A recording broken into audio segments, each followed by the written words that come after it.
ધાનપુરના ડુમકાથી દેવગઢ બરિયા થઈ સાવરકુંડલા માટેના બસનો શુભારંભ કરાયો।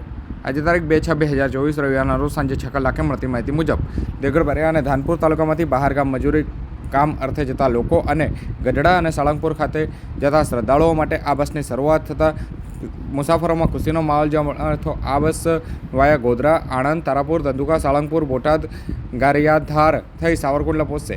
ભાવનગર મ્યુનિસિપાલિટી કમિશનર કચેરી ખાતે ફરજ બજાવતા બાબુભાઈ પટેલિયા અને દેવગઢ બરિયાના દાહોદ જિલ્લાના ઓબીસી મોરચાના મંત્રી ચેતન નાથાણી તેમજ સાવરકુંડલા ડેપો મેનેજરના અથાગ પ્રયત્નો થકી સાવરકુંડલાથી ડુમકા બસનો શુભારંભ કરવામાં આવ્યો હતો।